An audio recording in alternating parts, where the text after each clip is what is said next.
Hello and welcome back to another Scout Report. If you are new here, make sure you hit the subscribe button. Make sure you hit the like button because boy, have I got a treat for you. Another little gem coming out in South America, this time at River Plate, Franco Mastantuono. Woo! So let's begin with who is Franco Mastantuono and what position does he play? Well, he's a creative number 10.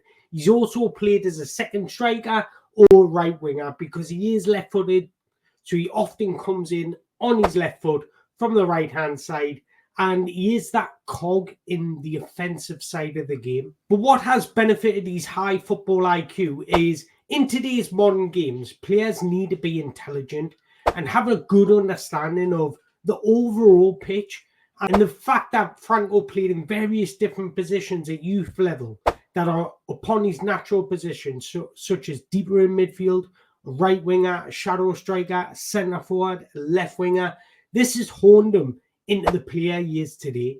But Mastantuono is a left-footed attacking midfielder. He's primarily played as an attacking midfielder, always played slightly on the right, 4-2-3-1 formation. Additionally, he's versatile though, and he's a technically gifted player. He's able to receive under pressure, the notable ability to break lines with intricate passes. But despite his inexperience, he's demonstrated extremely intelligent movement to exploit opposition's defences. Mastantuono largely positions himself in the right half space, and he aids the team's progression when he's receiving between the lines of the opposition's defensive and midfield lines. If allowed, and if he's gathered separation from his marker, he'll receive on the half turn and play and travel forward to build up attacks. This is what makes him so effective and dangerous in transitions or higher in the attacking third, because he's exceptional at creating separation with and without the ball. His consistent movement across the attacking third maintains the both intensity of the game and the momentum of his team's attacks. He's extremely composed and press resistant. He's calm and composed and treats every possession like it's his last one. And he combines all of that with impressive manipulation. He almost plays purely on instincts. He's a volumes player. And when it comes to ball handling, he plays a high-risk game, rarely turning down the opportunity to progress the play at speed and always searching for space behind the opposition's backline. Mastantuono's already perfected the art of space, manipulations and angles with and without the ball, and that allows him to be extremely decisive and creative. He's got a wonderful blend of vision, patience and extremely high football IQ, knowing when to release the ball, knowing when to speed up attacks, knowing when to slow down attacks. This makes him one of the most exciting creative players to come out of South America. Mastantuono likes to float around the half spaces, and when he receives a ball, he likes to cut in onto his stronger left foot. And when he's allowed to do that, he's extremely deadly. Not only can he play deft, intricate passes from the edge of the box to feed a striker, but he can also open up space and unleash a ferocious strike at goal. When it comes to ball control, he's got rangy but athletic legs. One of his best qualities and most valuable abilities is receiving under pressure. He literally feels the pressure while positioning his body to protect the ball or to roll his man. This allows him to combine quickly and deeper in the pitch, but it also makes it extremely difficult for defenders to restrict his influence. Boy, does he have an influence. But you can see his high football intelligence come to light when he drops deep. He doesn't just do this to get involved in play. He does it to build up a good partnership with his teammates. Pretty much he's dropping deep to create space in behind for his teammates to exploit. This sort of relationship at a young age is extremely rare, but he's constantly looking for the ball to feed, and he's exceptional at finding and making the most of space in advanced areas. He's particularly difficult to defend against because he makes quick and clever movements to receive, and he's capable of spotting space to move into, and he's agile and quick enough to move into it with speed. Once he's in that speed, that's where he demands a ball, and this is where the magic happens. Close control is outstanding. He entices and draws opponents into a challenge before jinxing off. He's got a speciality where he moves the ball with the inside of his left foot and drops his right shoulder just to completely off-balance the opponents. Wonderful balance, agility and low centre of gravity, and this aids his excellent close control. This allows him to consistently evade pressure. But like I mentioned before, his technique at jinxing past players is the main reason defenders find it so difficult to defend against him. He's brilliant at matching his intelligence with incredible technical ability. As you can see, he slows the pace of the game down just to slow his marker before he entices the marker into making a step tackle, and he quickly outwits him with a feint. But he does try to avoid duels. He's not the strongest, most physical player. So under pressure, if there's no way out of that pressure, he'll attempt a one-touch pass within a teammate. But his most potent attributes are his creativity and his ability to break lines. The weight and detail on his passes in the final third are particularly impressive. About him, what stands out the most, and this is extremely rare in a young footballer, regularly finds the correct foot of a teammate, so the teammate that can receive on the back foot. This just ensures that the attack is not delayed or it just continues its rapid momentum. Additionally, you'll frequently use disguise passes.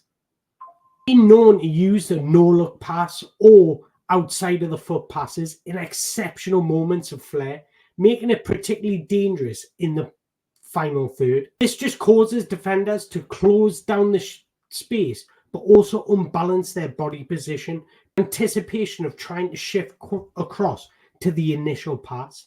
So when you think of all this, it's no surprise that Mastantuono is an excellent manipulator of the ball. His ability to shift his body weight but smoothly create separation from his marker is a pure joy to watch. The type of dribbler that likes to turn away from the defender at the last second, leaving them completely unbalanced and for dust.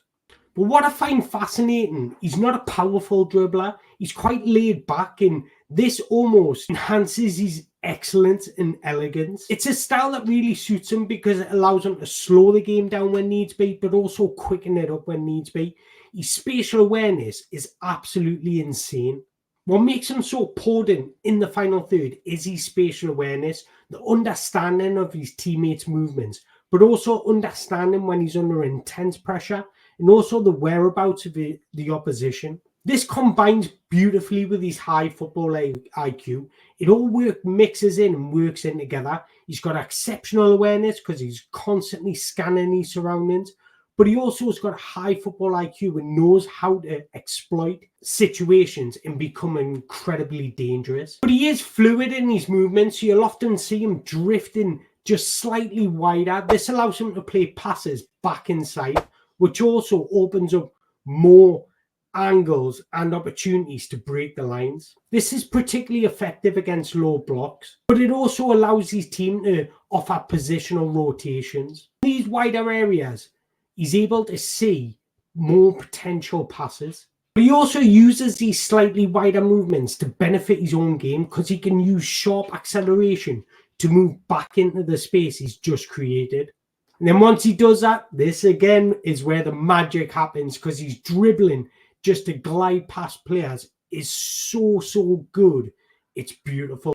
But he also attempts to make several lateral movements during matches. These movements across the opposition structure are one of the most difficult destructive aspects to defend against, because defenders are reluctant to be dragged across, and this leaves distance between each defender that his team are able to play through. This once again just highlights his wonderful football IQ. When linking up playing midfield, he shows wonderful poise and elegance, almost caressing the ball to make passes with the consistency and weight of detail on his passes. The understanding of how to assess his teammates in more advanced positions.